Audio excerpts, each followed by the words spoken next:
My sister-in-law pranked me by giving me alcohol knowing I don't drink. Plus one update. I, 29F, don't drink alcohol. The short answer to the reason for this is I grew with two highly abusive alcoholic parents. It took me a lot of self-work and therapy to even be able to be in the same room as people that are drinking.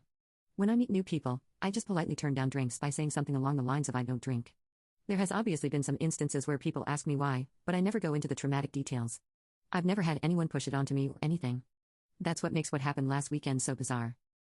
On the second Saturday of every month, my husband, 30 meters, and his sister, 32F, throw a cookout or something along the lines for all of their childhood friends. I've always thought it was really cool that they stayed close with so many people since I myself moved away from home and only stay in contact with one friend from school. I've been attending these hangouts ever since my husband and I started dating. There's never been any issues. I get along well with his friends and his sister. Last Saturday, my husband took my 11-year-old little brother out of town for a dad/son day.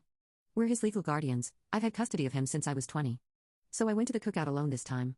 I've done this a couple times before, it's always been fine. So, my sil handed out the usual mimosas. I asked for just orange juice like always. When I took a sip of the drink she handed me, I immediately spit it out because I could taste champagne. I turned around to my sil and said, "Oh, you must have given me your drink by mistake." When I turned, I noticed her and two of her friends laughing. I was so confused. I asked what was going on and my sil said through her giggles, "We thought it would be funny to see how you react to alcohol since we've never seen you drink it before. You should have seen your face." I was honestly just so shocked by that my only response was what the hell? As they continued laughing, I just told them I was leaving. I honestly don't even remember that drive home because I was trying to keep myself from having a panic attack. When I finally got home, I just broke down crying. My husband and brother got home shortly after that and I couldn't hide how I was feeling even if I wanted to. My husband immediately asked me what was wrong and I just broke down again. I hate that my brother had to see me cry.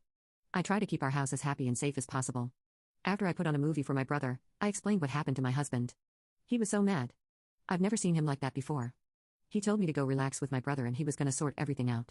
I could hear him yelling at his sister on the phone and after almost an hour, he came and sat with us and told me we wouldn't be seeing her again. The next day, we told my mother and father-in-law. I've always been really close with them so I wanted to confide in them, but I was obviously scared because that's their daughter and I didn't want to talk bad about her to them.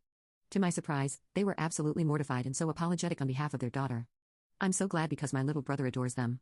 It would have been devastating if our relationship with them suffered because of this. So, yeah. This past week has been so weird. I feel weirdly betrayed. I hate that my sil and her friends used me as some sort of entertainment for the day. I know that they don't know the trauma this triggered inside of me, but I'm just so confused on why they thought that was an okay thing to do. I also feel guilty because I don't want my husband to stop going to the cookouts and lose his time with his friends and I don't want him and his sister to never see each other again because of me. My husband is amazing and has assured me it wouldn't be my fault if they never speak again. It's just hard not to feel that way. Don't worry though, I've had a lot of emergency therapy sessions this week and I know I'll be okay. It was just such a bizarre thing to experience. It seems like such a small, inconsequential thing to have happened to me. But it's been a crash course on trauma, triggers, PTSD, etc. Typing it out has been so helpful. Thanks for listening to my ramblings. Update, my sister-in-law pranked me by giving me alcohol knowing I don't drink. I feel like I'm spiraling about it.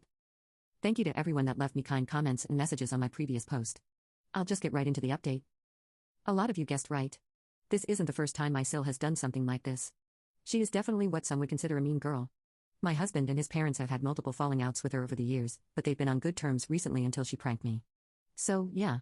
I could see how my husband's immediate reaction to go no contact seemed like an overreaction, but he's dealt with a lot from her in the past.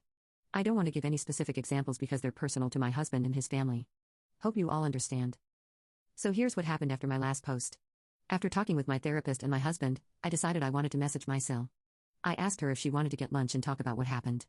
I wanted to explain some of my past to her, my PTSD diagnosis, and why what she did affected me so much. I just wanted this to be over and for us to come to an understanding. But she never responded. A couple of my husband's friends that were at the cookout when the prank happened called us to check in on me. They said they had no idea my sil planned that and they never would have let it happen.